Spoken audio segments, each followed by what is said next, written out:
I'm Dame Gwen the Potter from Ontier. I am a Laurel, and I got most of my, got my Laurel because of doing pottery, I assume. What we do today is just show you some various forms that would be SCA appropriate pottery. Most of these forms are based on period styles. And the first thing I'm going to do is I'm going to show some pictures of the various forms and some pictures of some of my pottery too. So I'm going to ask Agnes to, well, I guess I can share screen now. There we go. All right. So first, going to go through just some pictures that I have. These pots here are my pots. They're cooking pots. That's a lot of what I do is cooking pots. And a lot of most of the stuff you find from period are cooking pots. This is a brazier, and this is from a cooking demo that we did some time ago. And these pots actually work very well for cooking. They don't necessarily last forever because of thermal trimming when you heat the pots up and cool them down too quickly. And over time, they break down, but they do a really good job. Let me go to the next screen, what we have here. Okay, a lot of our forms come from paintings. This is a painting by Bruegel. You can see here a jug, drinking jug, and another drinking jug here that are made out of pottery. They have a pie foot, which is a pinched foot. We don't really know why they do that, if it's for decoration or just to keep it steady when you're sitting it on a surface, but it's very, very common in various time frames. Here are some standard cooking pots, the kind that I make. You can see that they have wear on them from being in the fire. These are unglazed, as many cooking pots were, so you can tell by analyzing the interior of the pots what was cooked in them, be it food or medicine. You don't ever want to use your cooking pot for both. You have specific pots for medicine, you have specific pots for food, maybe even specific pots for types of food, because it will. Gwen? Yeah. We have a question from okay. What size are these pots? Do we know?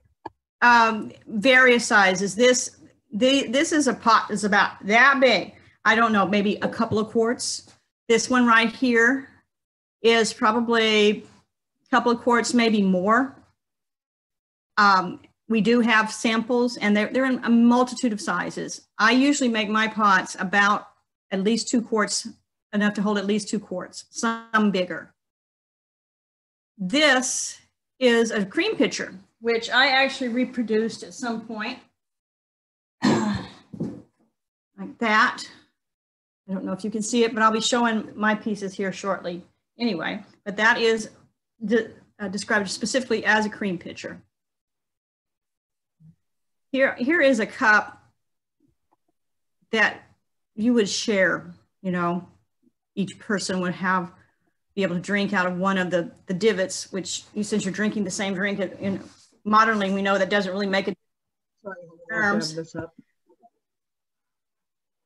This is another type of bowl. And then this picture here has down here in the corner a pipkin, which is a 3-legged cooking pot, and another pipkin upside down on a plate. Here's another Bruegel picture of the wedding. And you see down here in the corner, I have a close-up of storage jugs, drinking jugs. And here again is that same close-up. I got a duplicate picture in there. Here's another picture showing some various plates and pouring vessels, storage vessels, wine vessels. Another one. You can see this type of jug. It's quite often seen. All right, this is a proof that women did pottery in the Middle Ages. This is one of 2 pictures I have of a woman using a pottery wheel. This is the German salt-fired pot, probably 14th century, with some picture, a portrait molded into it. Here's some more. Again, you see the pie foot and general jug shape, this baluster jug with these, this is probably a mold that has been applied. More jugs. Jugs and storage pitchers. Pitchers and storage jugs are the main things you see in pottery. That and the cooking pots. Lots of jugs here. Here's a pitcher, because you can see it's got the little spout there with some inscribed and stamped decoration. Another baluster jug. Here's one with a lot of applied decoration. Very decorative. Still with the pie foot, the thumbed foot. Another jug. This is a water jug. This one would be really big, like a couple of gallons of water. Another jug. That's a nice big one. I love the way the handle is applied. This jug has a little bit to keep the spout steady. When you have things that go off like that, it tends to be more tenuous and easier to break. That's a bad picture. I wonder how that one got in. There we go. This is another one of those very common drinking cups. And I like this. This is out of the Luttrell Psalter in an example of marginalia. Two little creatures hitting themselves over the head with pottery jugs. Proof that pottery can be used as a weapon too. There is a mortar. Thank you. You use a mortar and pestle. This one here's a mortar made out of clay. And then there was stamped emblems, more jugs, more pitchers, more cups, another cup, multiple handles. This one I like a lot. This is the pancake maker. This is the Flemish Renaissance time period. And they are making pancakes in a frying pan, you see, and there's a close-up of the frying pan, and there's an extant example of a frying pan. And I do use frying pans. It's such a large open surface, they tend to crack more easily. The big thing with cooking with these things is you do not transfer it from heat to a cool surface at all. If you're going to transfer it from heat to anywhere, you slowly remove it from the fire. You put it on like sawdust or a wood surface or a fabric surface. Never onto anything that's too cold, like a metal surface. Then you're going to crack it immediately. There's the Piper jug. That's pretty famous. With a stylized picture of a person playing the bagpipes. That's also German, and it's salt glazed. Salt glazing is when you, at a certain point in the firing, you introduce salt into the kiln and it coats every surface of the kiln. It was done in Germany in period, but not very many other places. And it's my favorite type of glaze, but it coats every surface in the kiln. Therefore, if you do salt glazing, you can't use that kiln for anything else because the salt will be reapplied as it heats up on every surface in the kiln, including the kiln shelves and everything. There's some pipkins, the three-legged small cooking pots. Pipkins are usually very small, no more than about a quart of liquid for making small amounts of sauces. Get too big, then you have a cauldron. There's my other picture of a woman. This was the back of a playing card of a woman using a wheel. And this was my inspiration for most everything I've done. This is a page out of the Romance of Alexander. And in this slide right here, in this portion right here, you have a picture of a woman heating something up over a portable fire in a pipkin in a woman's bedchamber. She looks like she's just given birth. And there is a close-up of it, you see? This little thing here was my inspiration for really getting into doing pottery. I just fell in love with the pipkin.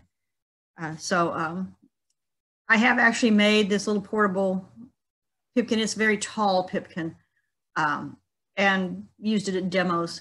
I don't have one right now. I think I've sold all the ones I had. Oh, there's another picture of it. Same thing. Here's another jug with portrait and stamps decorating. Another jug with the buttress supporting the spout, the long spout, and some applied medallions. Okay, here's some interesting pottery. This is Renaissance time. You see this pottery bowl has a handle like that, which I find interesting. And this type of handle right here is pretty common. Other way you can use pottery, here's some tiles that are made out of clay. Very intricate decoration on the tiles. I have not gotten into tile making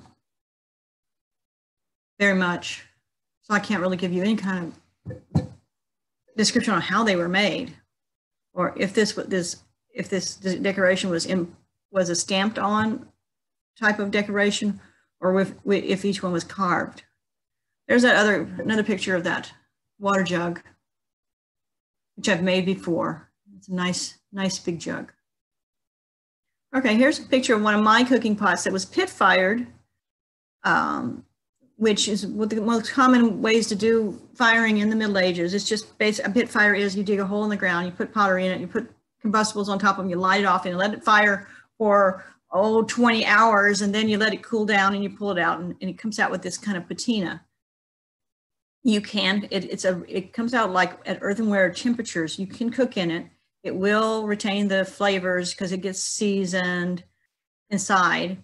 It is not 100% vitrified, so it will leach out eventually. But a lot of times the foods seal the pot. The pot is sealed by the foods that's cooked in it. And speaking of pit fire, here is a pit firing that we did at one baronial picnic many years ago. Just like I said, a hole in the ground, stuff on top of it, just burning away. Here's a pipkin. It's glazed for decoration purposes. Pipkins, again, were not necessarily glazed because most cooking pots were not glazed in period. Another picture of the pit firing. That pipkin from Romance of Alexander, there was one of my reproductions of that. There's another pipkin, a little bigger. One of the storage jugs or pouring wine jugs that I've reproduced. More jugs, lots of jugs. Same type of thing. Lots of jugs. Jugs are very, very big in medieval times. You don't have Tupperware, you have to store things somehow. All right, here's another type of vessel. It is basically a canteen.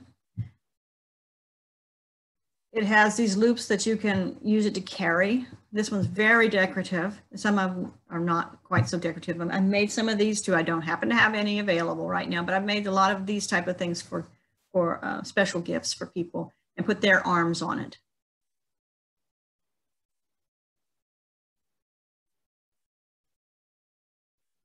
This is it's from the Renaissance, Italian Renaissance. It is a medicine jug, apothecary jug.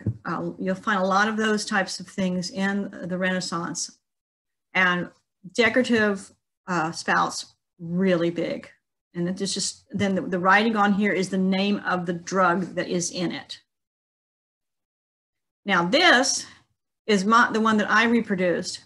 It's not in Maiolica. It's just on white clay, and it was painted because I haven't delved into Maiolica. It's yet another hobby, and I can't do them all. But I did reproduce a jug with this type of designs that it would have on there. I still have it. The name here, mirification, means in Latin talent, imagination, that type of thing. So it's a jug full of imagination. Okay, here is a small flask. This is called ampulla. It is a reproduction of the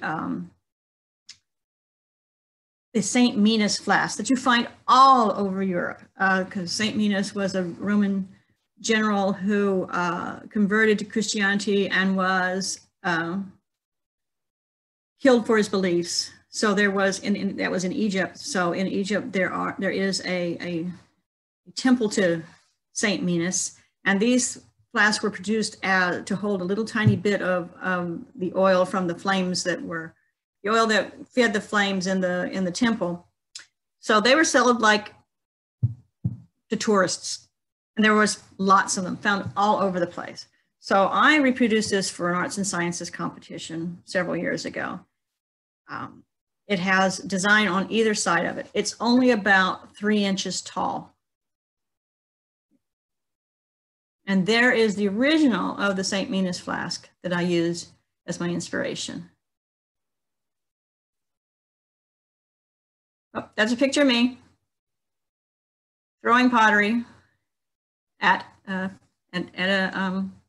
demo, the type of demo that we do every year at June Fair. And there is a cooking demo in Aquaterra, fibers and fletching, or embers and ambrosia, that's what it is. And this is part of the cooking demo that Dragon's Lair goes and does there with all the culinary people.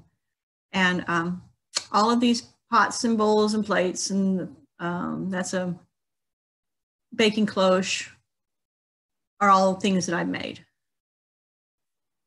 This is an interesting piece. It is not period. It looks period. This is a perioid martini shaker. I had somebody who said, hey, can you make a martini shaker so that it looks better in my encampment? So I did, and I've made several of these. You put a little wax around the inside of the lid and it seals, and you can shake it, and the spout has a grill on it so that the ice doesn't come out when you pour it. So yeah, it's a martini shaker. Here's another flask, a donut flask. Not a period design, but it is another type of canteen that you see. In this case, it's a pitcher thrown like a donut, which is an interesting way to throw. I do have a picture of one of the flasks. This is a big flask. It's about 8 inches tall. It's designed to hang on your belt. This is for Master Arion, or actually now Baron Arion the Wanderer. Another pipkin. Lots of pipkins. There's another flask. Did these for prizes for my Baron of Dragon's Lair that has their Populous badge sculpted and painted on it. There's one for largesse or prizes or gifts for Kingdom of Antir with the Antir badge. This was a commission for a friend, just some dishes with their arms on them. Feast gear, and that is it. So I will stop that. And now we'll look at a few, it's 10:30, yeah. I'll look at a few pieces that I've done. And I have some extant bits and pieces too. So I'll adjust my frame so that you can kind of see. We were talking about this standard shape of a mug. This is actually very small. This is only about 5 inches, 6 inches tall. This is an extant piece. It came from Mark de Gockler many years ago out of Britain. You can see that the bottom foot is very narrow. You can find that in a lot of even Renaissance pieces. The foot is really narrow. It's like the narrower the foot is, the better the piece. But I feel it's not real steady. Even though it has high foot in it, it's still not the steadiest piece. And I always try to reproduce that. So this is my version. It has to be fired glazed yet, but it's the same kind of style, you see, with the thumbed foot. Okay, then this is the cream pitcher that I reproduced, just a straight pitcher. I don't know why this is a cream pitcher in this style versus other styles, but it's a good steady, good sturdy pitcher. Jugs. I have a few. This is my biggest one. With the thumbed pie foot, you see. That's how you do it. You just thumb it out. This is, like you can see, compared to where I am, it's a good sized jug. It probably holds over a gallon, maybe a gallon and a half of liquid. Storage jug. And some other jugs or pitchers. There is just a wine pitcher. A lot of these were designed after the styles, not necessarily very accurate to the styles, but close to it. Here's another little wine jug. Very elegant little spout and handle. All right, and then I have this one with applied design, which is something I've just recently started doing, kind of Anglo-Saxon, with just a coil that's been thumbed into the sides as a decoration. And then these little things are stamped medallions with some, just a little stamp design. So this will just be glazed with a clear glaze. It's a brown clay, so it's gonna come out really, really brown when it's all fired. That's a nice little jug. All right, let's see, any other jugs?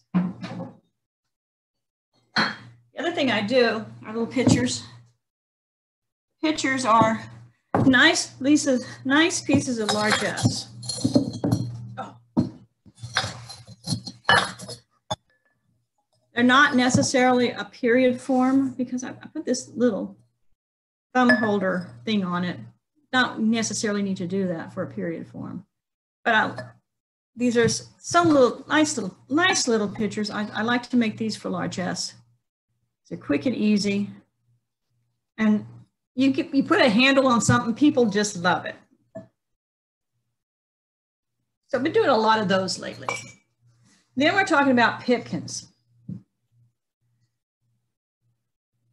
There's a pipkin. This one is designed after one from 1400 in the Netherlands.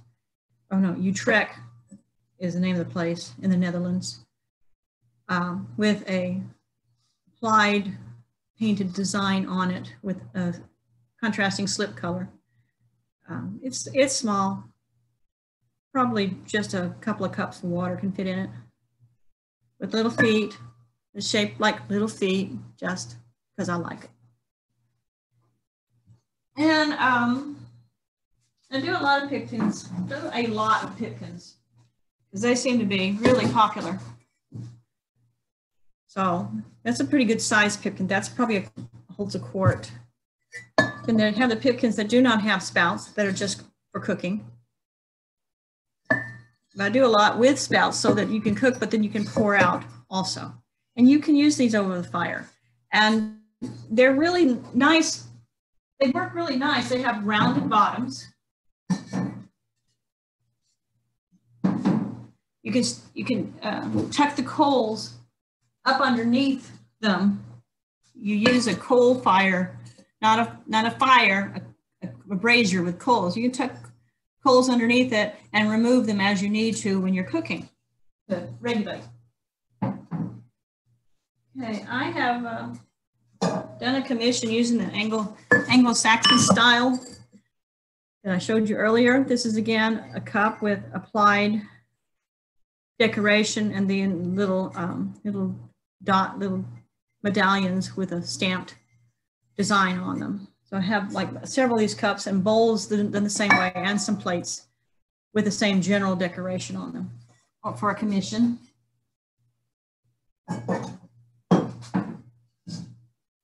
And then cooking pots. These are 2 cooking pots that were pit fired. Yeah, it's a good size. This probably holds at least three quarts of water. And this is a standard shape for a cooking pot. And it's generally a standard shape for cooking pots now. You know, wide open top and, you know, straight sides.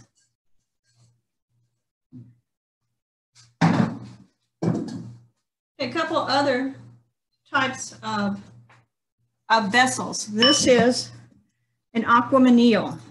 It's this one I did after a bronze aquamanile. This is knight on horseback. You see a lot of knights on horseback in aquamanile. An aquamanile is a jug or a pitcher that is used in, it can be religious or non-religious circumstances. A lot of times used for like ceremonial washing of your hands. Liquid goes in here, pours out here. It is a jug, but it's done in all kinds of animal forms, or the knights, or very popular. And then this is a drinking jug that I went a little overboard with the design. This is a mermaid in her vanity. I did a jug for Sir Donnan some years ago, and his device had a mermaid in her vanity, and I just fell in love with that mermaid, so I actually just went a little overboard with this one and made a period mug with the mermaid design on it. It's okay, you know. It doesn't ever get used. It sits there. It looks pretty. And then there is my apothecary jug that I recreated, Italian Renaissance style, and painted all the designs on it. Okay, so I'm going to show you just a couple more things before I start throwing. How I know a lot of things about their shapes is I have a box of shards, a box of pottery shards that were dug up in a drowned village called Balkanes in the Netherlands. And I think it's the Netherlands. Anyway, Balkanes, nothing is older than about 1500 in this box of shards. And here you see the sides of a jug with the thumbed foot. And you see how thin throwing actually is, which is amazing when you consider how slow the potter's wheels were in period, because they just don't have the speed the modern potter's wheels have. Here's another top part of the picture. You can see the throwing rings in it. This one was glazed inside and out. So probably was a little bit later than, say, this pot, which is glazed on the outside, but not on the inside. And here's the bottom of another jug with showing the pie foot, full of barnacles on the inside because it was underwater where it was found.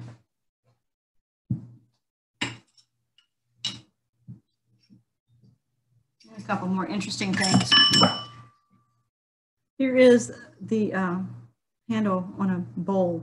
I've seen a lot of this style, specifically this pattern of the painting of the glazes in my research books. So this would have been a bowl like this, handles on either side. Here is the edge of top of a pot of some sort with kind of a decorative folded over edge and some really exposed throwing rings. Speaking of throwing rings, here's the edge of a jug. You see these have the exposed throwing rings, but it's kind of hard to see, but there is some inscribed decoration in each section between the throwing rings. Just little inscriptions, little tiny inscriptions in a pattern. Then we have a couple of, this is probably the leg of a pipkin. You hold it like that, you can see that how thin it is and how the leg sticks out like that. Here's another pulled leg. Now this might be a handle. Hard to tell in such a small piece. And then there's this little piece right here, which is definitely part of a colander, a clay colander. So there is my bits and pieces. I'm going to now switch over to my handheld so I can go to the pottery wheel.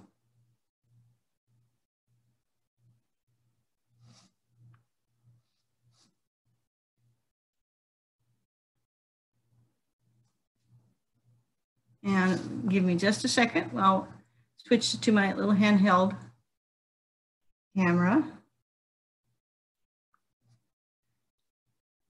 And Agnes needs to let me in. I'm here. Okay, let you in. Oh, there we go. Yeah. I'll admit you. You're Okay. joining.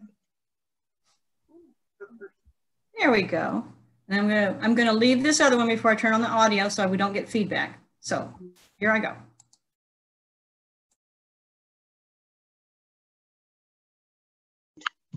Okay, can you see me and hear me? Okay. All right, and let me see.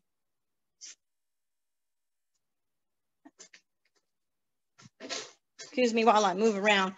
Agnes, is there any way you can make me the main picture, or is that something I have to do on this end? Maybe, okay, right now you are the main picture. Okay, it's just that I can't see me. Oh, you can't see That's you. okay. Yeah, that's because Yeah, we're on speaker probably, view. Yeah. But you're the main picture for me. So I'm probably Okay. turning into the main picture when I talk. So I'll mute myself again. Okay.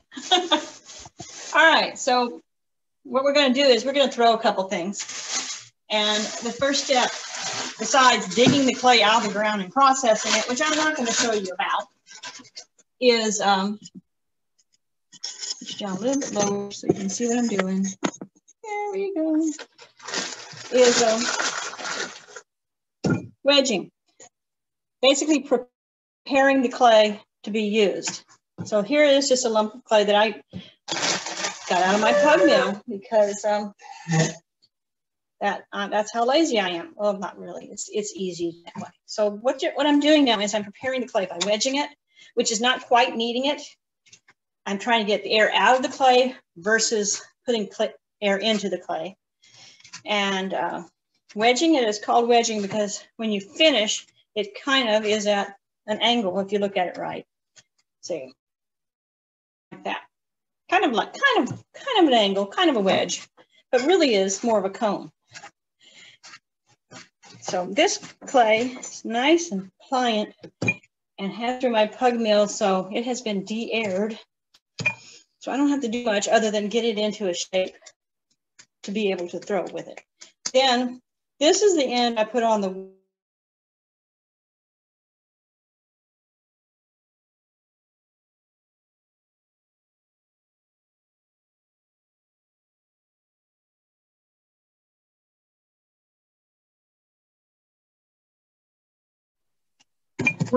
nice smooth surface, yes? Just letting you know that we had a little bit of a temporary stall in the internet. Okay.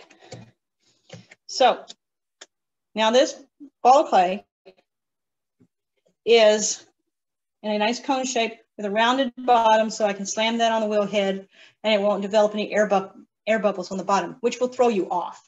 So I'm now going to move this again down to the level.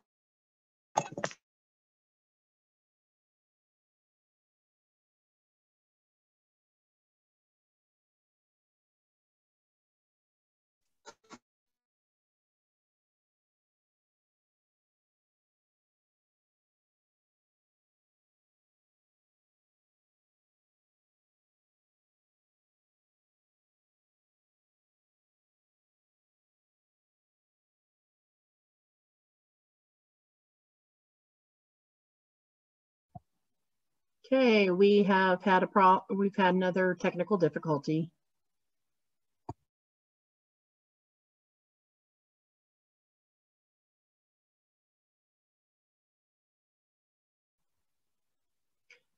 There we go. There you are.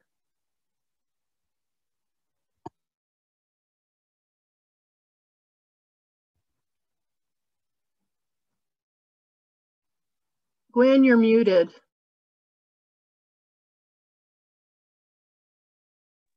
Yeah, it went off and automatically mutes. Okay. So you can see my wheel, okay, Agnes? Okay. Yes. So what you do first is you slam down. Well, first I want a little bit of water on the wheel head, not much. Just enough because I want the clay to stick to the bat. What I have on here is a masonite bat. So that if I wanted to throw something and lift it off the wheel, I can do it on the bat. Little things, I don't tend to do that, but if it's a big thing, I don't want to run the risk of screwing it up when I'm lifting it off the bat.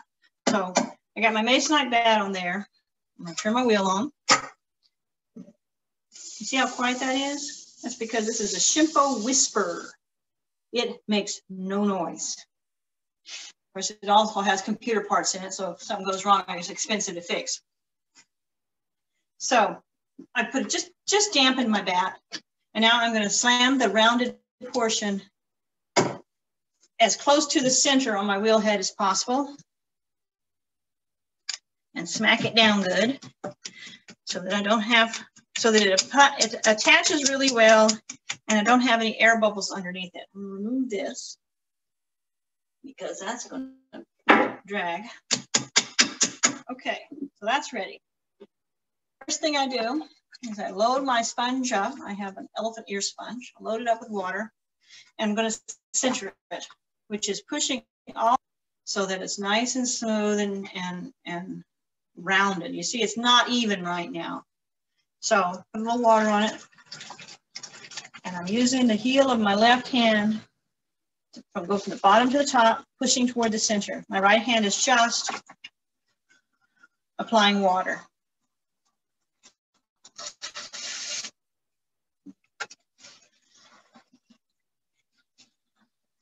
I do this several times until it's nice and centered. Pull it up, push it down. It also lines up the clay particles so they're all going in the right direction. Clay particles, clay is made up of a bunch of particles, which are all over the place, you know, they're just everywhere. Centering, wedging and centering helps line up those particles so they make it easier for you to throw.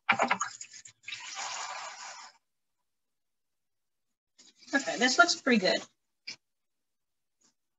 So I'm going to do a cooking pot. Let's do a cooking pot. I'm going to center it a little bit lower because I'm going to make a nice size cooking pot. So first thing I do is I am pushing down. I'm keeping my clay moist because if your clay is dry and you put your hand on it, it'll stick.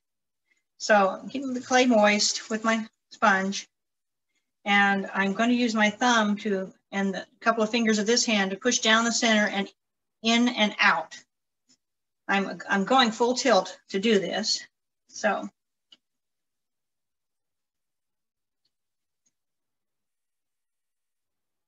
go down to where I want the bottom to be, which is a little bit off of the wheel head, but not too thick.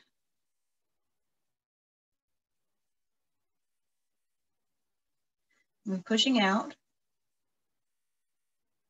Then, so I've got the bottom done, and I am kind of firming up the bottom, pushing down on it so that it's strong and doesn't necessarily develop any cracks later. Applying the pressure to it. Okay, so now I want to straighten up these sides, which have kind of flipped out a little bit. I'll lower my speed now, and I'm going to start pulling up the sides. You don't ever want to go up with throwing any faster or slower than you're going around. You got to match your speeds. So I am pulling up the sides by applying pressure on the inside and the outside. See how I triangulate. My elbows are into my body, and my hands are in a triangle position. And at this point, I'm trying to make just a cylinder, so I'm applying the same amount of pressure inside and outside. If anything, I'm pulling it in instead of out. The clay wants to go out because of centrifugal force. So I'm controlling it by pushing it in a little bit. Okay, that's one pass. Wet the sides, go back down the bottom again, and pull another pass up.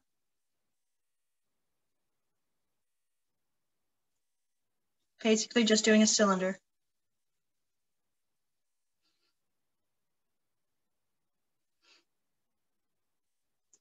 Okay, my rim is really uneven. I don't have to trim it off right now, but I'm gonna do it anyway because it has a real thump in the rim. So with just a needle tool, I'm pushing in and removing a ring of clay off the top. Removing some of the water off the bottom.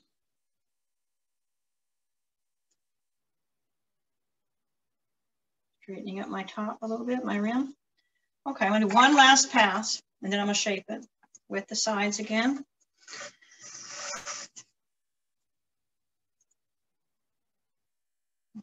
Big piece of clay inside the pot. I had to remove that. One last pass, and this pass I am going to do some shaping. I'm going to, from the bottom, I'm going to kind of push out, create that rounded shape.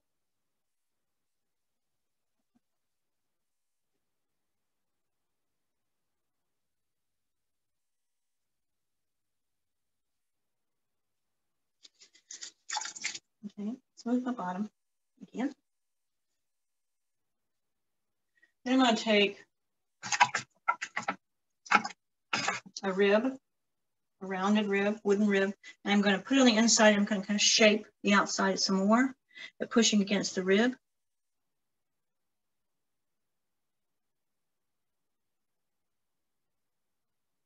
Also compresses the wall on the inside a bit, which isn't bad. Okay, that's rounded enough. All right, so now I want to make my rim. I'm just wetting the rim right now.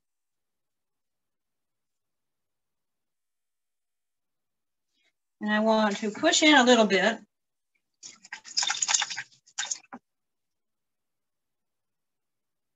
Pushing the rim in a little bit. Make it more, looking, the pot's kind of looking like a circle now.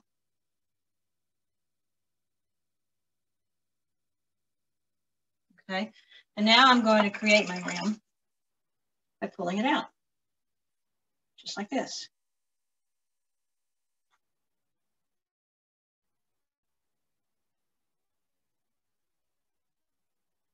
Your standard cooking pot shape. It's pretty good.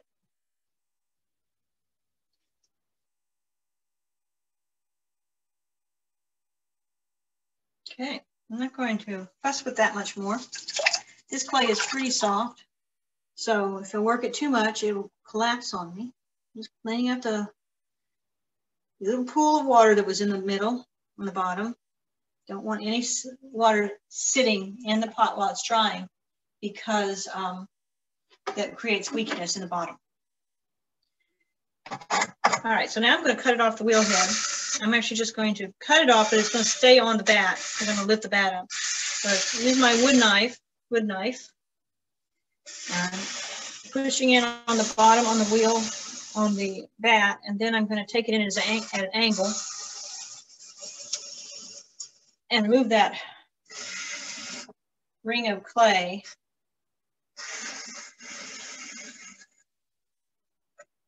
That was along the bottom. Creates a channel, which I can now use with my wire tool. Looks like a garrote. It's a wire with 2 pieces of wood on either end.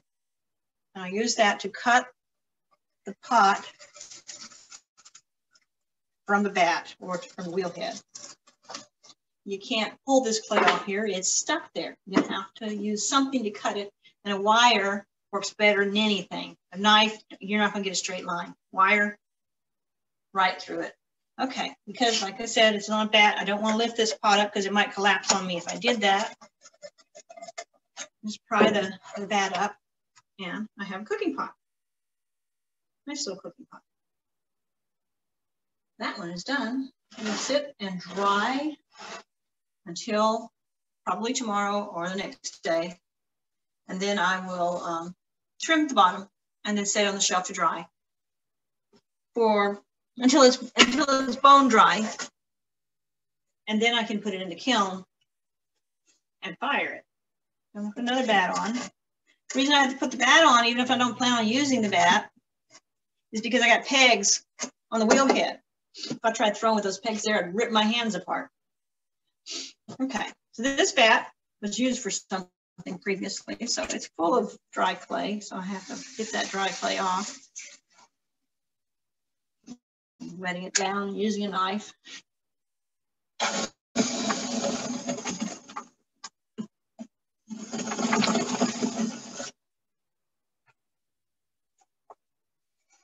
Just takes a sec.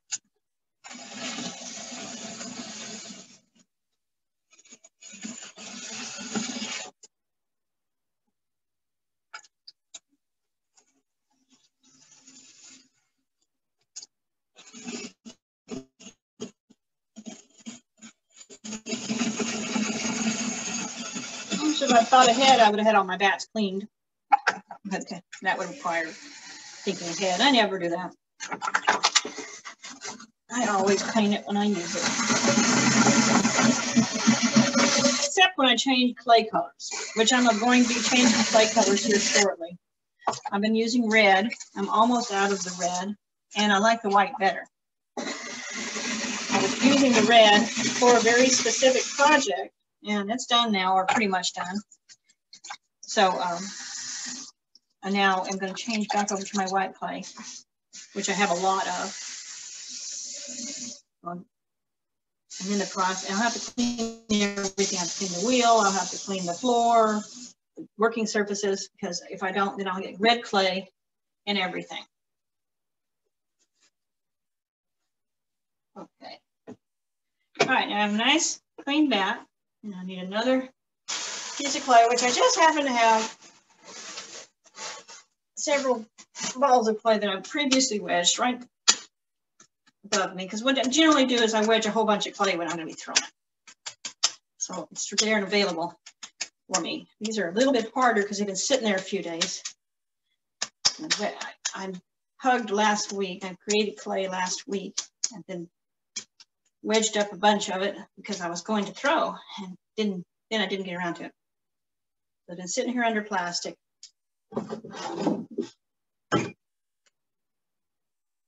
This is a really tough one. It's going to be a hard one to throw with.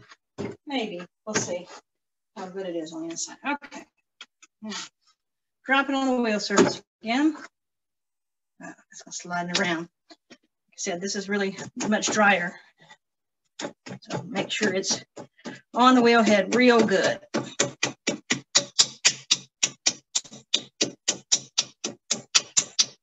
Yes, that seems right. Okay.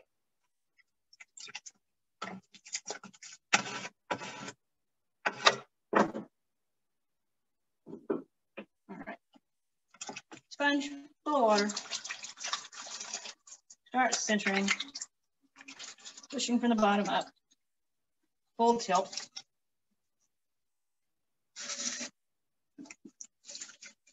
I use my whole body because my arms and hands don't have a lot of strength. Nobody's does, really. You have to use your whole body.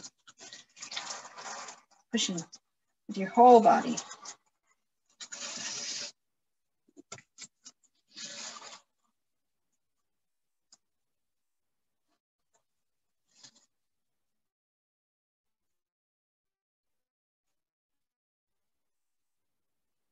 Okay. One more.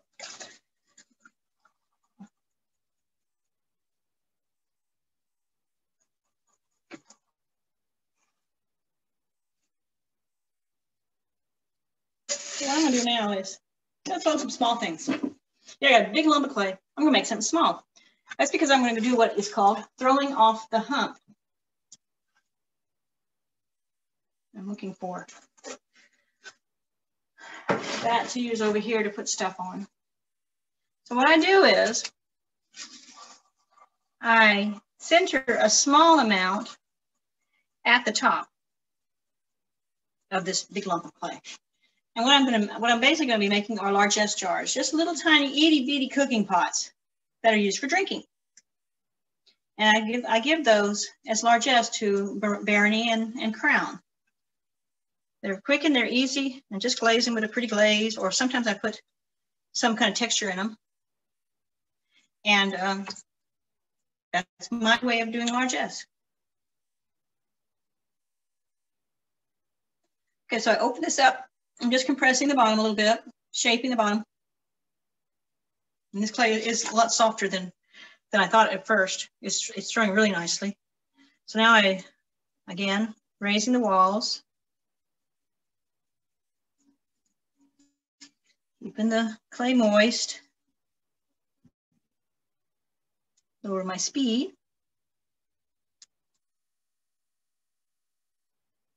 I'm going to try and make my largesse jars a little bit bigger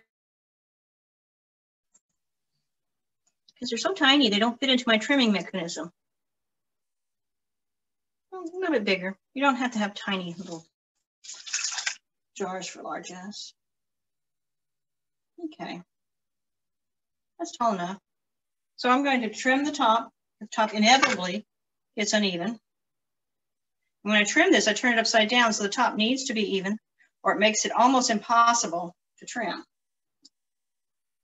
Didn't take very much off there, better take a little bit more. There we go. Okay, so now I'm gonna use a little water and smooth out my rim. I don't like a sharp rim, I like it nice and rounded because the glaze breaks at every sharp point. I don't need it to do that. So now I'm gonna make it a cooking pot style cut. So I'll pull in that rim like I did the big cooking pot. Make sure my outside is nice and round. And then pull my rim out like that. Little bitty, itty bitty cooking pot that you use for drinking. Just big enough to hold a bit of your favorite tasty beverage. Great for doing toasts at court. Or, if you're a cook, holding little bits of your ingredients.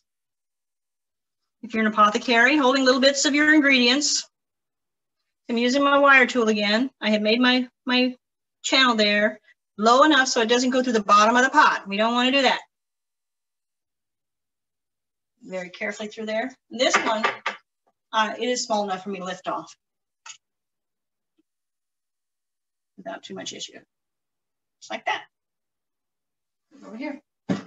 Let's do another. In this manner, I could sit here and do dozens of little bitty cups or bowls.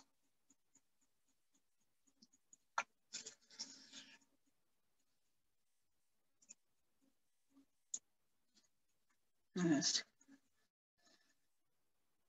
center the amount of clay you want to work with. Open it up.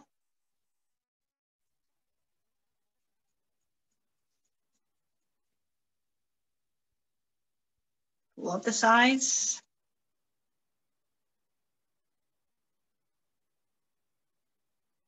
Until I get it to the thickness I want. Basically, so it's a nice even thickness. Once I got the thickness I want, pull it out so I can create that rounded shape that I like. This one is more going to be of a cup shape versus a pot shape. A little taller, not quite so stubby. Pull the top in just like the other one. And I want to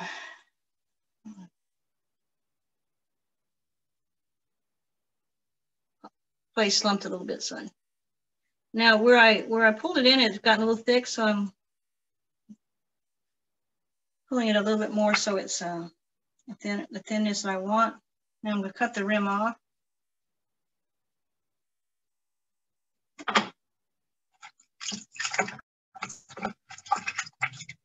And round it up.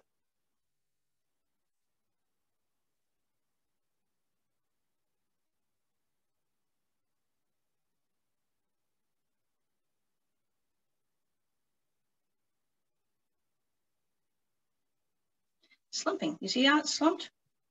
We don't want it slumped. Pull out my lip.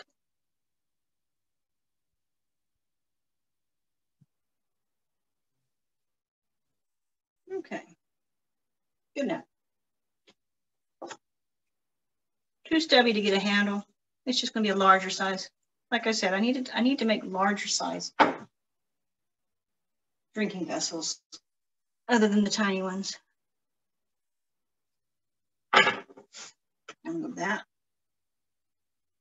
from the wheel head. Yep. Okay. What do I want to do now? Let's see, I've done a cooking pot, I've done that thing. I think I'll do a small picture. Again, I can just centering the amount that I want to use for this picture.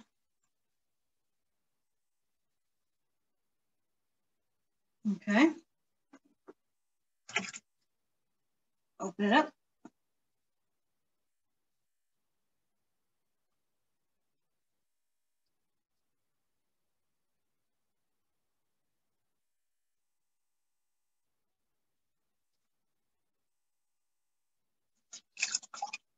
Remove my excess water.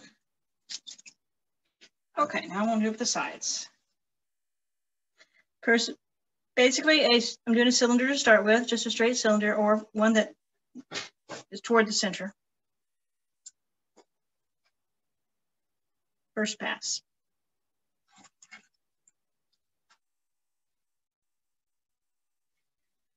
Another pass, still going straight up my cylinder.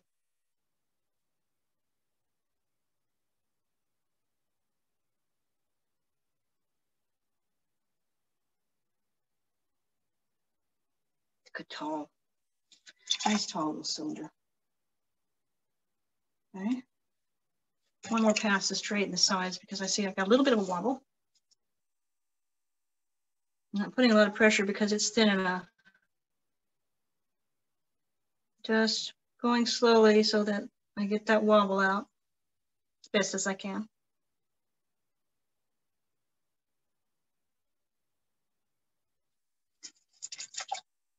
Okay. Again, get the moisture on the bottom. All right, so I'm gonna make that picture go out and then in. So I got my out pretty much, so I'm gonna collar it in. I'm pushing in on all sides. I'm increasing the speed just a little bit.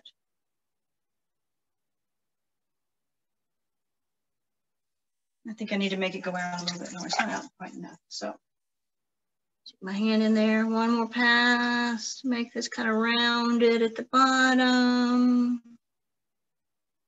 All right, and then and at the top.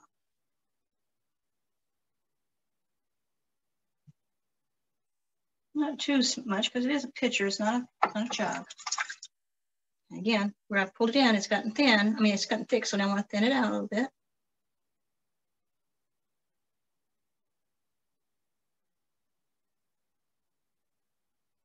Okay, and then I'm going to take that rim off. All right. Now, I'm thickening that rim by pushing down on it. Rims need to be a little bit thicker because they need the extra strength that the thickness gives them. So, okay, pushing down a little bit and rounding it.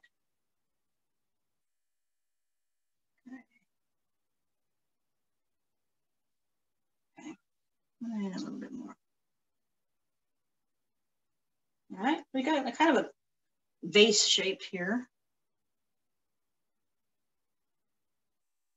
All right, good enough. So I'm going to make my channel where I'm going to run my ring. Where I'm going to run my wire tool, deep enough that it doesn't run the risk of cutting through the bottom. And before I take the wire tool through the bottom, I'm going to make my spout for my little jug here, little pitcher. I'm going to wet my rim. Then I'm going to hold it two fingers on either side, and then I'm going to run this finger just like that.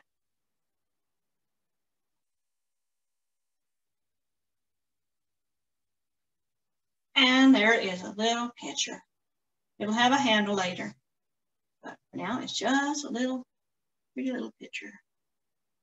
Don't want to touch it too much because then I can make spots in it. So take my wire tool, run it through the bottom. That was plenty of room. And this is a little bit bigger than I'm comfortable with lifting with my fingers. So I have another nifty gadget here, 2 different pot lifters. So I'm going to push this under where the wire went on either side. And then just push my wheel head around a little bit so it spins, and then it lifts off with no problem. Put it over here with the rest of it. Yay.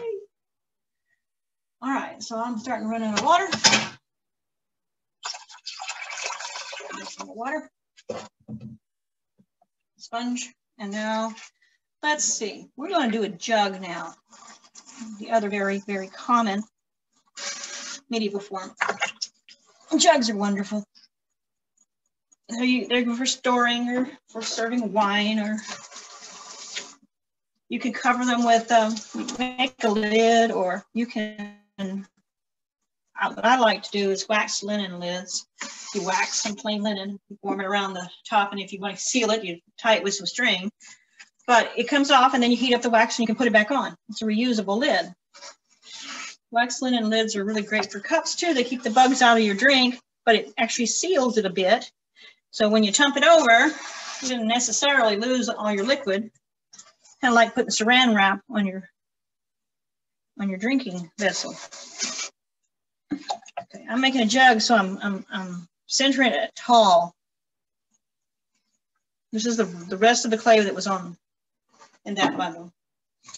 So, and now I'm going to open it all the way down. Not quite to the bottom. Make sure I don't go too far. And that's just experience telling you how far you can go and knowing how to look at it. That looks good. Excess water out of the way. All right. Now that it's open, slowing the wheel down, and I'm going to start pulling it up. Just a cylinder to start with.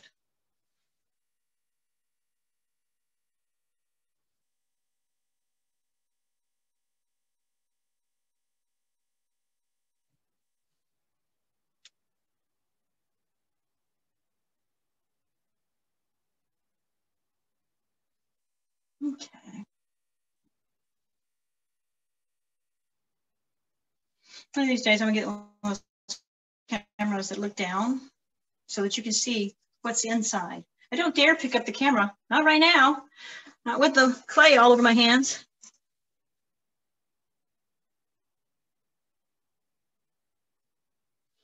The inside hand is just really keeping things secure. That's why my elbow is way up in the air. I gotta be able to get down into the pot when it gets this tall. But I'm just lifting my whole arm up, not just my wrist and my hands. Pulling my whole body up when I'm throwing. And that's why when I get done with a day of throwing, my whole body hurts because you're not just using your arms and your hands. You're using everything. Okay, before this gets too out of hand, I'm going to collar in the top. It doesn't look like it's too out of hand, but I don't want it to, because, you know, the clay wants to go out.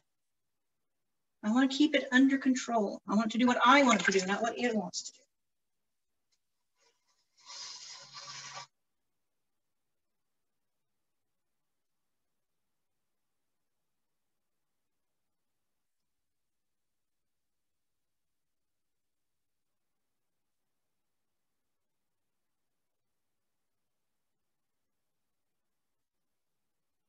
Okay, looks good.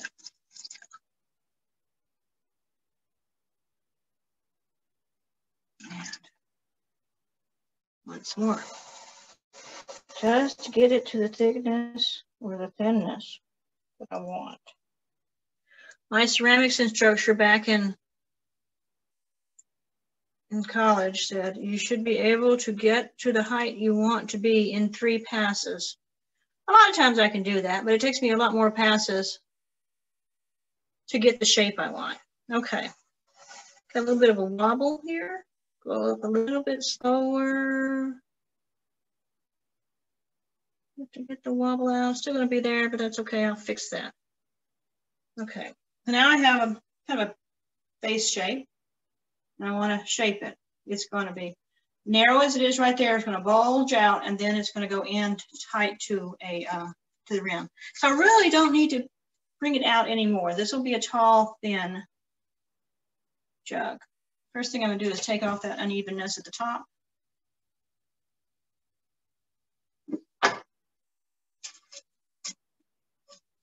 Drop that anywhere. Round my lip.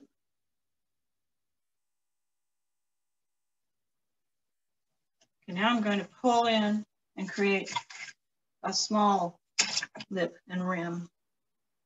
Starting lower than I want to be and pulling up. My hands are wet, the sides of the jug are wet. Once more.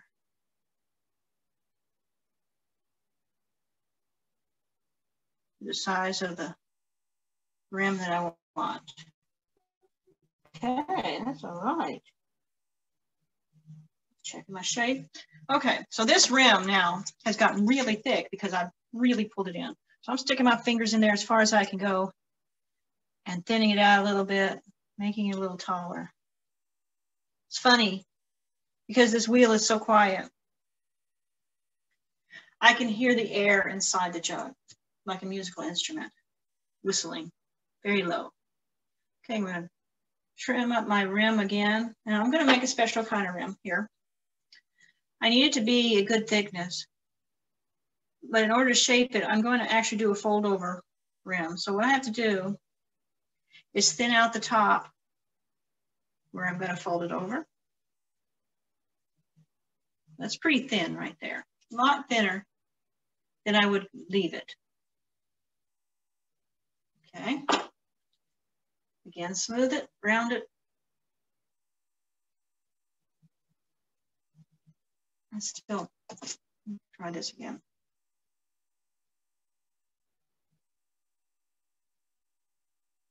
Make sure that edge is nice and even. Okay, just dropped my sponge. Different one.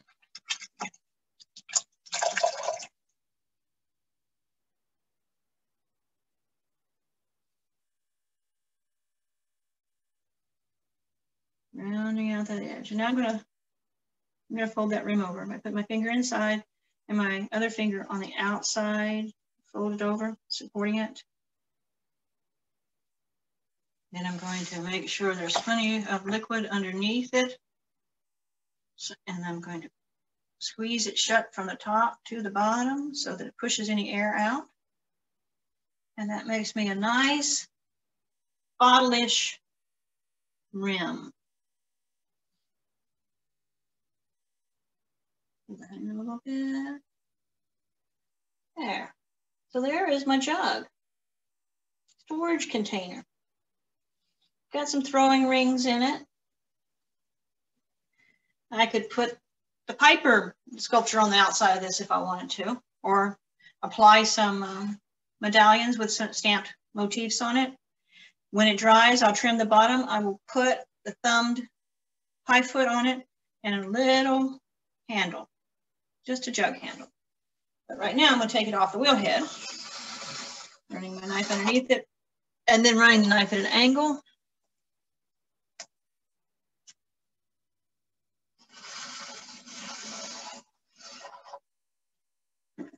And get my wire tool.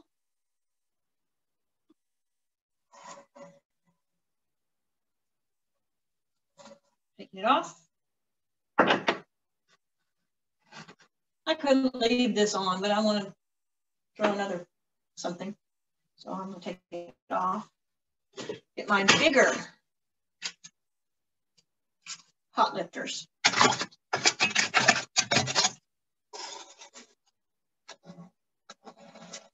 There we go.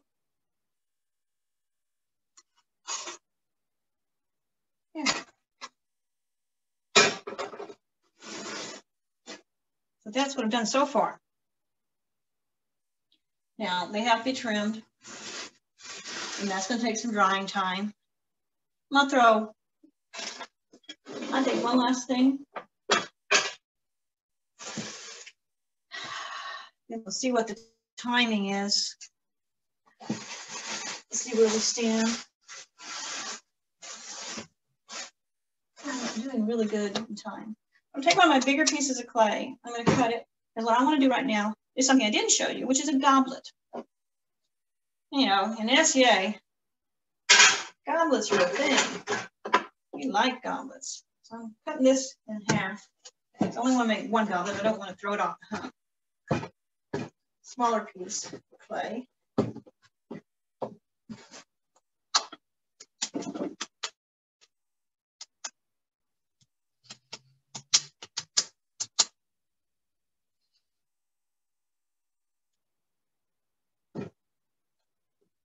Okay, I will head first.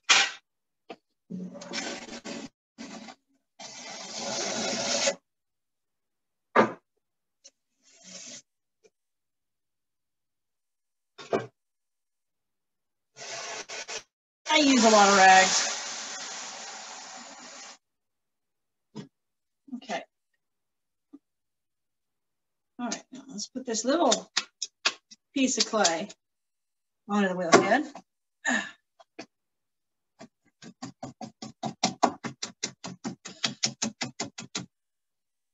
right.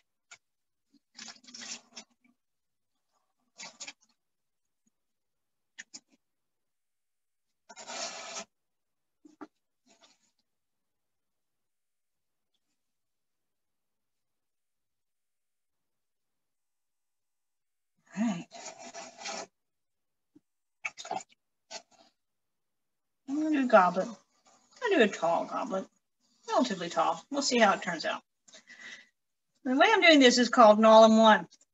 It used to be when I did goblets, I did the top bowl and then the bottom stem.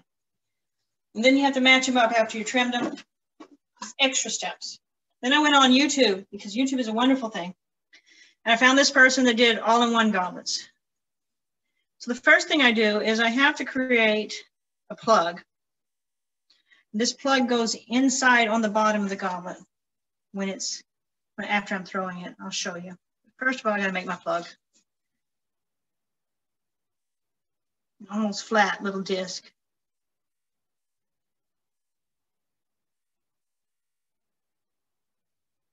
There we go. Slow down, Wendy. There's my disc. I'm going to cut that off.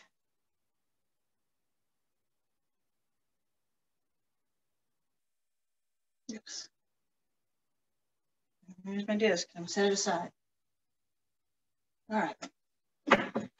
Now I'm going to make the basic goblet shape. Center it tall. Take this excess off.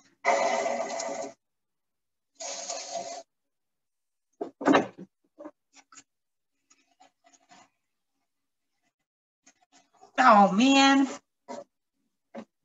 came off. Well, I can make it work. Dry my wheel head. Too much liquid underneath it. Just wedge it a little bit again. Just a little bit. Reshape it so that it's rounded at the bottom again. That'll be a smaller goblet.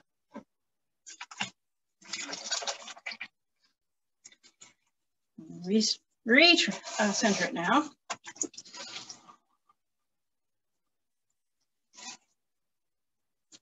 I'm still going to use that same plug I have. It's the same plug.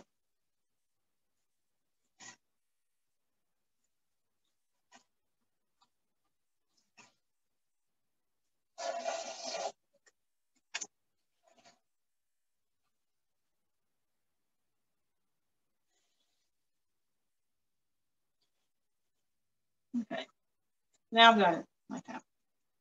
So I kind of get it as wide as I want the base to be. Because once I get the base, and I can't reshape the base.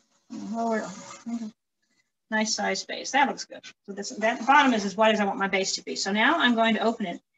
And in this instance, I'm going to open it all the way to the wheel head. So I'm creating a cylinder with no bottom. A narrow cylinder with no bottom.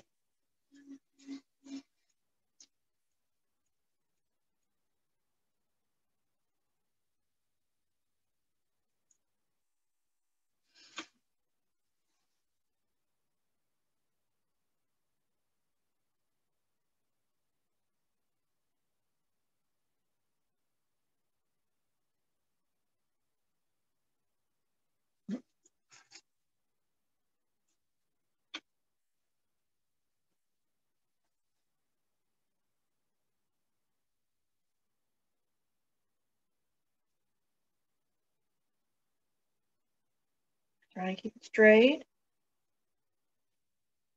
We'll be using the coloring method to create the stem and the bowl and the goblet.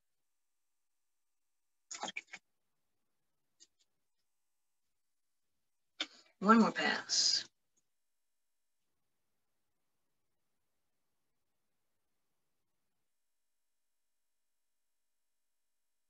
Trying to do the bottom as thin as I can comfortably. Because it's going to thicken when I color it in.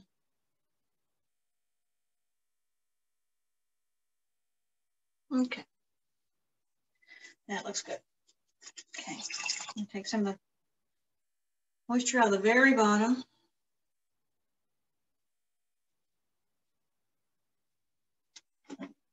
One more little pass.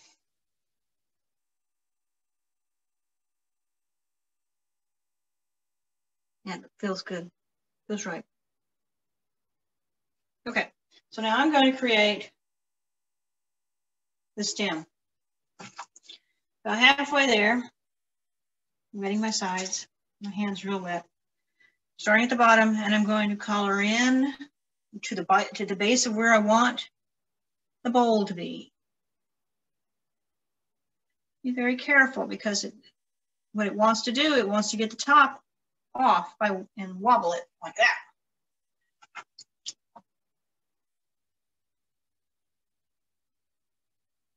See how it's wobbling?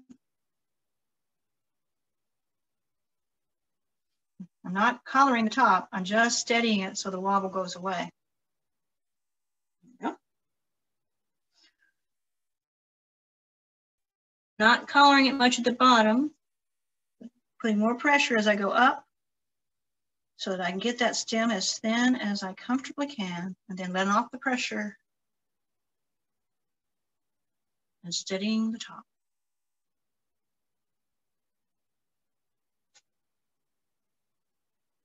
All right, it's still a little wobbly.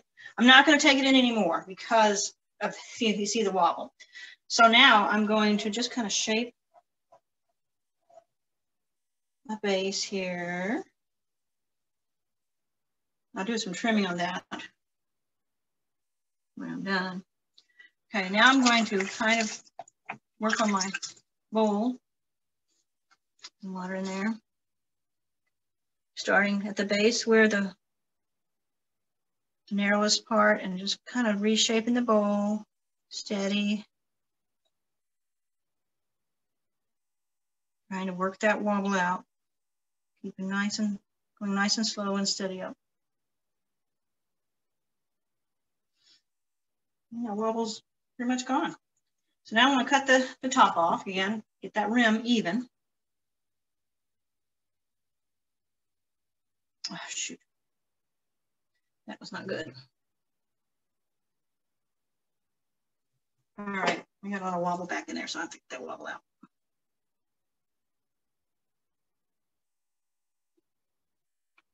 What I did was I didn't increase my speed when I did that. All right. Now I want to make the lip go out a little bit. Yeah, just a little bit. Just a little bit. Okay. I got a bowl shape. And it goes out a little bit, and I got a little stubby foot, and now I got a hole in it. Now this won't work as a goblet because it's got a hole in the center. So I'm going to break my rule and try to pick up that camera and show you what I mean. Yeah. Okay. And in order to do that, I have to switch the camera around. Come on. Come on.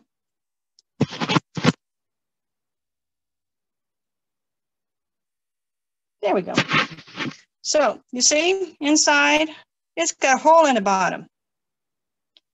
The plug is going to plug that hole. So I'm going to switch it back.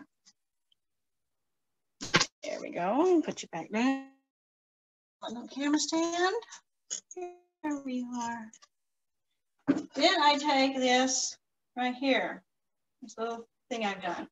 I got to take some of this bottom off because I got an awful lot of stuff on here. So I'm just going to scrape it off.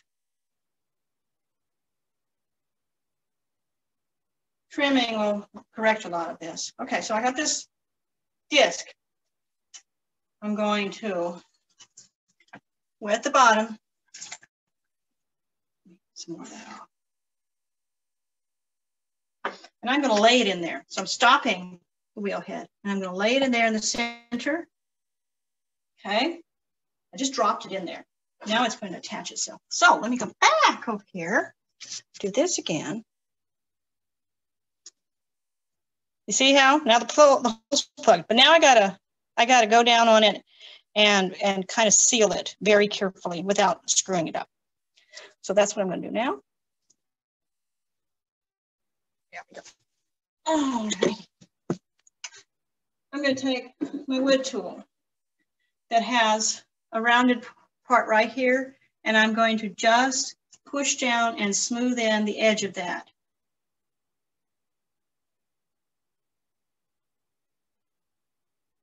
Very carefully, because I don't want to screw up my bowl. And that didn't take much. The clay is so wet, it just adhered. I just got a little brushed against the rim, so I needed to fix that rim. All right, so now I'm going to pick you up one more time. Do that again.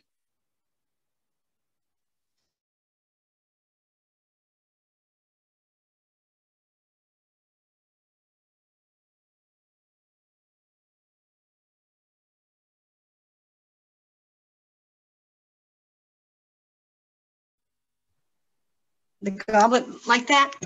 But if you've ever had to throw it in 2 pieces, this is so much easier. So much easier. So I'm gonna just cut it off. Yes? We did lose you for a few moments there.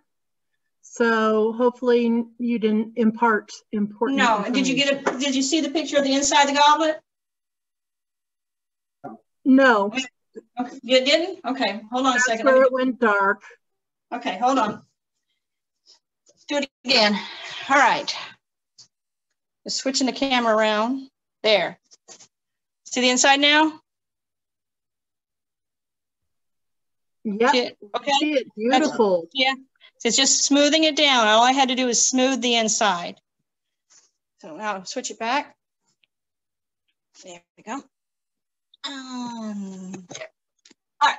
So I have trimmed my little channel in there. I'm going to run my wire tool underneath it. And I'm going to make a space because I'm going to be really careful with this one, because it's not as strong because it doesn't have a bottom to hold it together. So I'm going to use my big old pot lifters and carefully run it under there. Turn my wheel just a tish, and there it is. All right. Now, I had some choices. I could have left it on the wheel head, or I could have left it on the wheel head and lifted my bat off. I didn't have to lift it off of the wheel like that. You run the risk of misshaping it, and it's a little misshapen, but I'll put it back into shape when it dries a little bit. This clay can be very forgiving if you respect it. Okay. So I still have, gosh, lots of time. I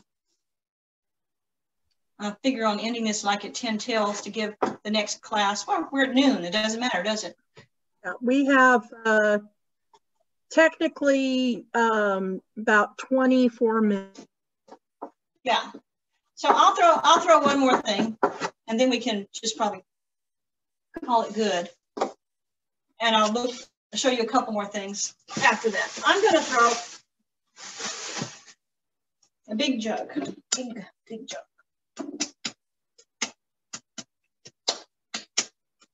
Another big piece of clay.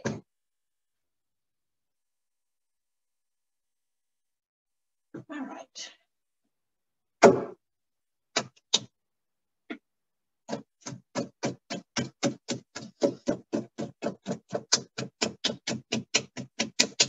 Okay.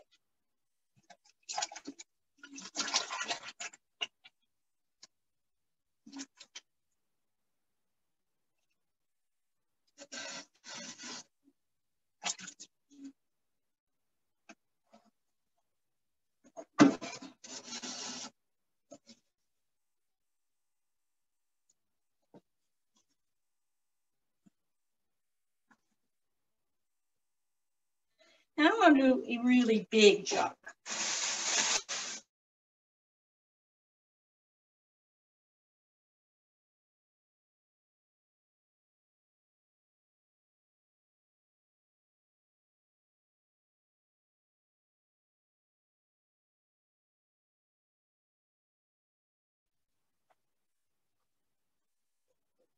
All right. So the other half of the clay I was using, because I don't have a lot of strength. So I want to do we had a temporary glitch. Okay. We back now? We are back. Yes. Okay. So what I did was I took this other piece of clay and I've got it ready to throw. I want to make a big amount of clay for me to throw with. So I'm going to add this clay onto it just by putting it in the center of the already centered piece. And then smacking it down there. This is how I compensate for the fact that I can't center a large piece of clay.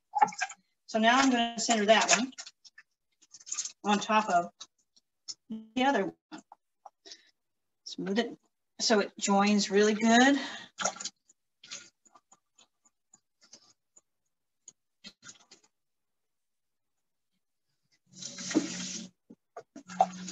It's important that both pieces of clay are generally the same consistency.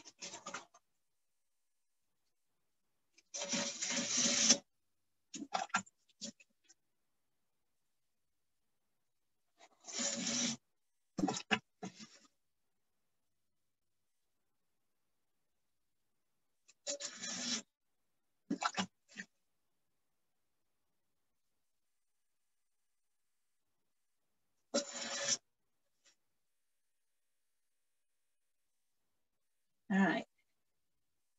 Not a huge piece, but it's a good size. I'm kind of make it narrow-ish because it's going to be a tall piece.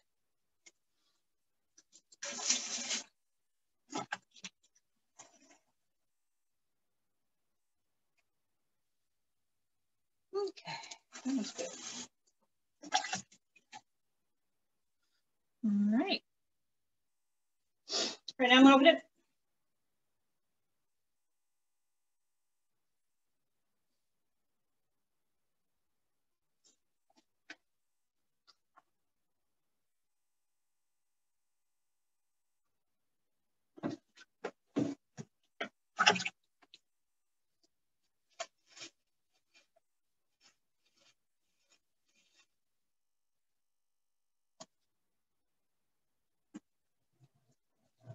It's not that I'm taking any clay away intentionally, but as you work, bits of clay will come off in your hands. Just pick them off in my clay bucket. I reuse every bit of clay that I can. Repug it. I need more water.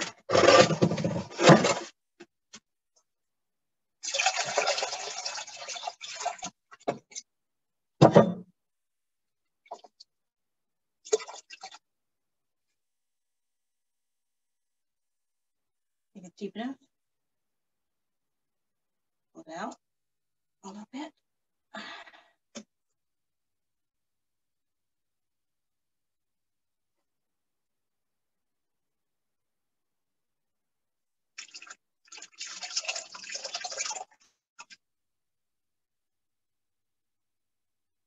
Okay, yeah, that's probably good.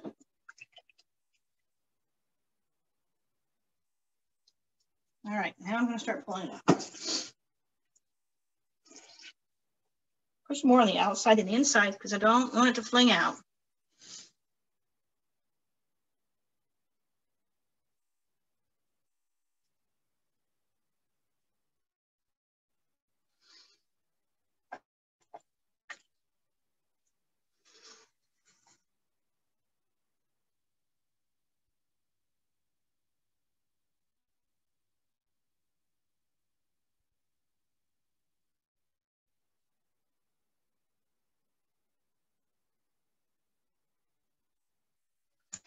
Okay.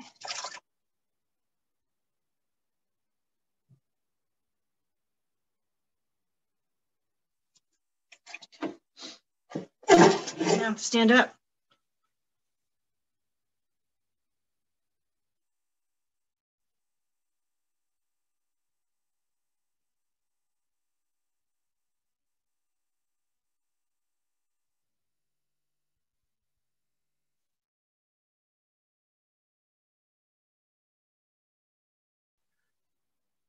We lost you for a few moments there, but I can see that you've gone up. There. Yeah, every time it does that, it mutes me. I didn't get very far. Okay.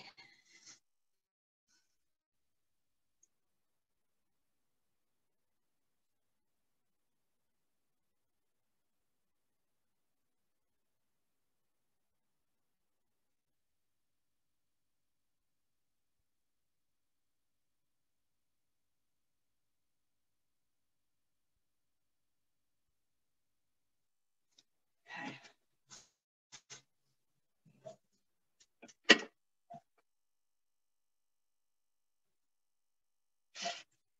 Now I'm going to use my rib. I still need to get it a little bit thinner.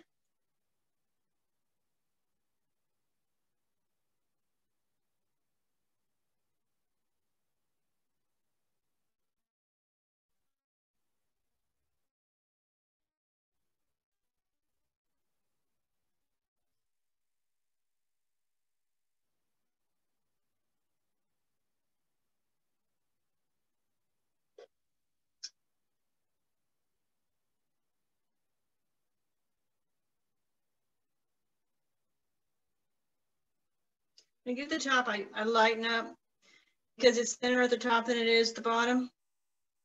I don't necessarily want to make it a lot thinner at the top.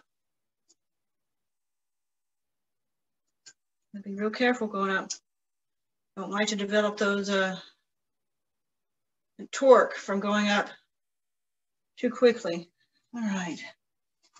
I don't know if I can get it any thinner than that at the bottom. Let's see.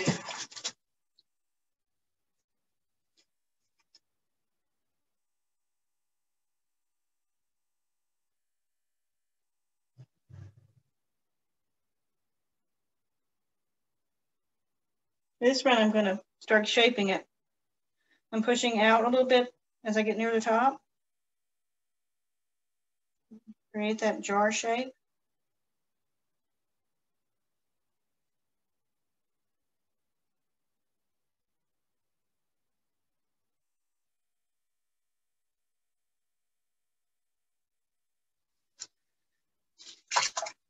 Get the water out of the bottom. Okay. All right, I'm going to actually pull in the top a little bit, color it a bit, start preparing for the finishing. Oh dear, collapsed. Let's try that again.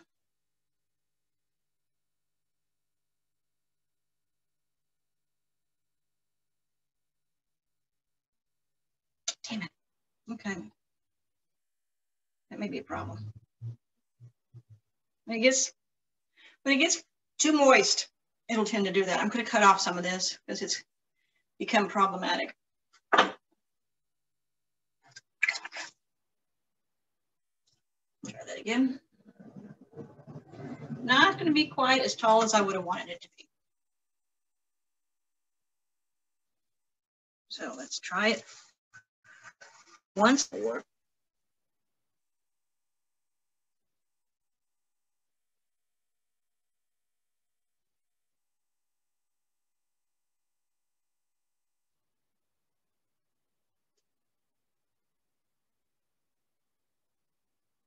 Okay. Try pulling that top. Little at a time, because that rim is really big. I really want to pull it in.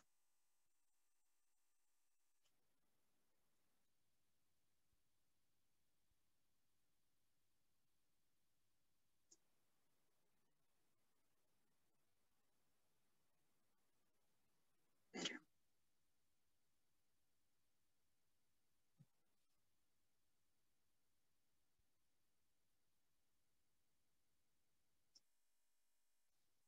Okay, better. So before I get too close to the end, I need to do another pull up to thin where I pulled it in. I'm still going to start at the bottom. Continue with my shaping.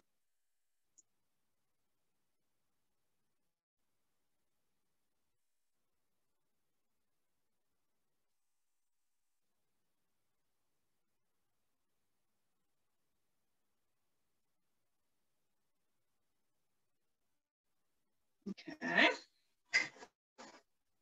Better. All right, let's get that unevenness out.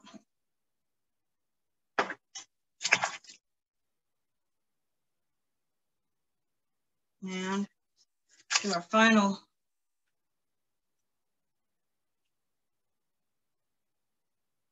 coloring in.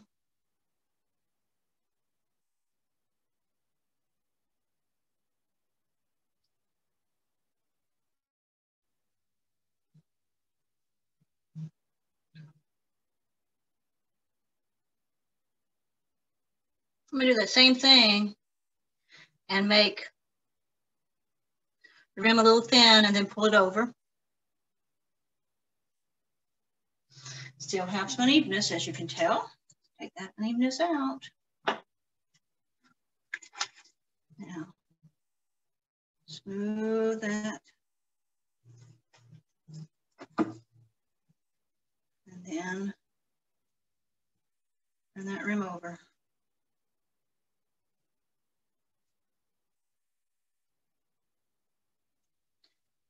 And then one more.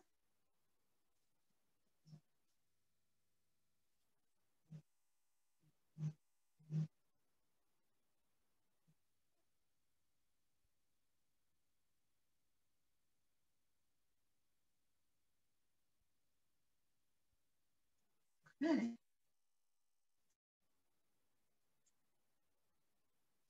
All right, good enough. I'm going to just kind of run my rib along the outside. Remove some of this excess slip that's all over it. That's a beautiful shade. Even out. It's kind of your basic jug shape that you will see in a lot of those pictures that I showed you. It's just, you know, it hasn't changed. And this will have a handle on it when I'm done. Okay, well now,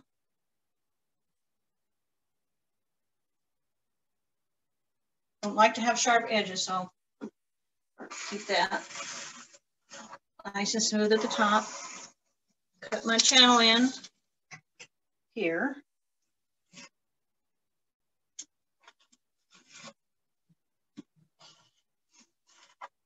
Okay.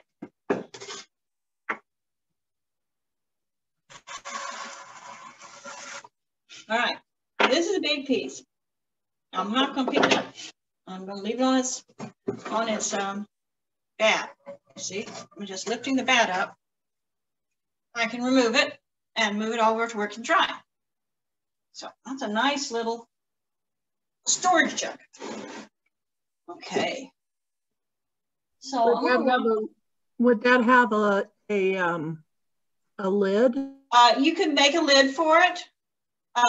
But like I said, a lot of times I just use the wax linen over the top. Works great. You don't find many lids in period. I think that a lot of times they just use wooden lids, just wooden pieces of wood to go over the top when they're cooking. That's why you don't find any more, because they've been destroyed over time.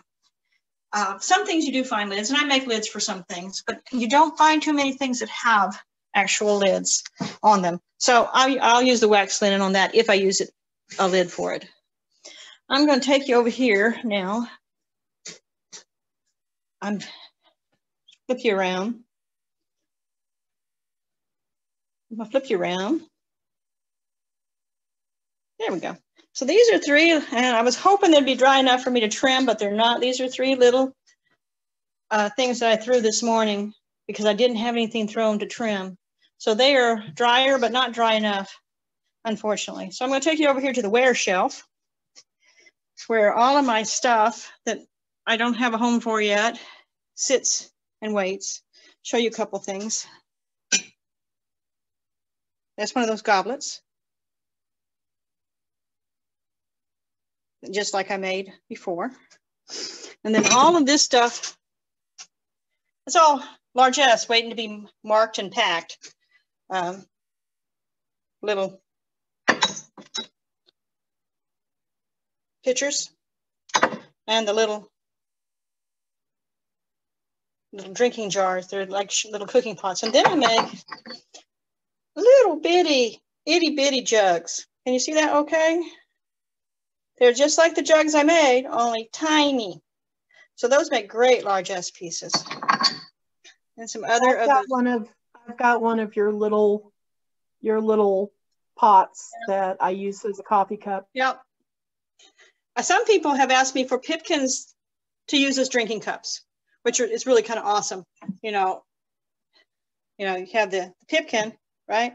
Without the spout, it becomes a drinking cup.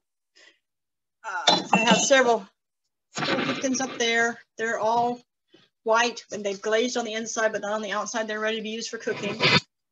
What is this? Oh, there's a picture, another picture. Here's an interesting thing. Let me dig that out. One of the ladies said, "Can you make me a embers transport vehicle?" And then she found a picture of this. This is for, you take the embers out of your fire and take it to another fire, something. So yeah, I made a few of those. it's square shaped, you know, it's round, and then I squared it off. Here's some more jugs and jars and pitchers. And this is one of the things that I decorated in the Anglo-Saxon manner. It's just a narrow, a short little, looks kind of like a pie plate. It's supposed to be a regular plate, but you know, what happens. All right, let me switch it back to me. Come on. Thank you for the Christmas shopping. You know, I wish I could have a sale of some sort. I'm trying to get enough stuff put together so that I can actually, when we get back to meeting in person, that I can merchant an event or two, just so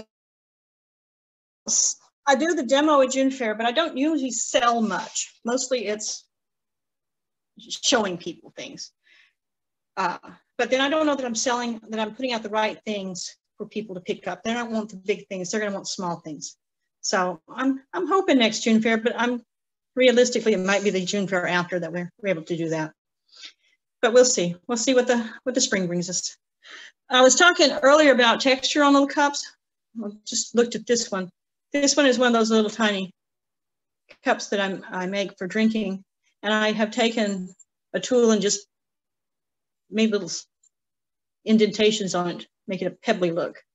So that's one way you can do that type of thing. Well, anyway, we're now at 5 minutes till, so I should sign off, let everybody do their lunch. Thank you very much.